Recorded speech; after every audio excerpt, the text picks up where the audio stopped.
ఏమండి చెప్పులేక నేను మీతో వేగలేక వస్తున్నా, మా పుట్టింటికి వెళ్ళిపోతున్నా. ఇంక ఇప్పట్లో రాను. నేను కూడా గుడికి వెళ్ళాలి పదా. గుడికి వెళ్ళి అమ్మవారిని దండం పెట్టుకుంటే ఆగిపోతాను అనుకుంటున్నారేమో. అలాంటిది ఏం కుదరదు. అదేం కాదు, నేను గుడికి వెళ్ళేది మొక్కు తీర్చుకోవడానికి. అనుకున్నదొక్కటి అయినది ఒక్కటి బోల్తా. తయారై వెళ్తున్నారా బయటికి? ఆ ఎదురింటి ఆంధ్రావిని చూసి బుద్ధి తెచ్చుకోండి. ఆ లావిని పువ్వుల్లో పెట్టుకొని చూసుకుంటాడు. మీరు ఉన్నారు ఎందుకు? హలో, ఆయనది పూల వ్యాపారం కాబట్టి పూల్లో పెట్టి చూసుకుంటున్నాడు. మరి నాది ఎండిమిర్చి వ్యాపారం, చూసుకోమంటావా? వదిలేండి. నీకంటూ ఏ గుర్తింపు లేదు.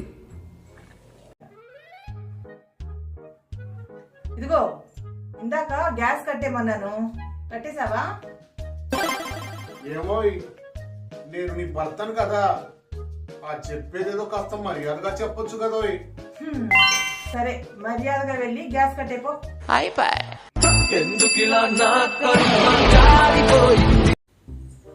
ఏమండి, ఒకరు నీళ్ళు పోసారా? పోసాను.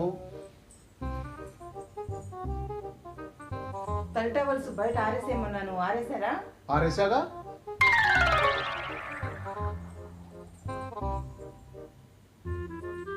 సిలిండర్ ఆఫ్ చేయమన్నాను, ఆఫ్ చేశారా? ఆపేశానుగా. ఓకే. ఓరి దేవుడా, చిన్నప్పుడు వర్షాకాలంలో ఆ నీళ్లలో తిరిగే కప్పలకి రాళ్ళేసి కొడితే మూగ పెళ్ళాలు వస్తారని చెప్పేసి మా పెద్దోళ్ళు చెప్తే కొట్టడమా అనేశాను. నిజంగా వాటిని రాళ్లతో కొట్టేసి ఉంటే ఎంత బాగుండు. మూగ పెళ్ళం వచ్చేది, హ్యాపీగా ఉండేది.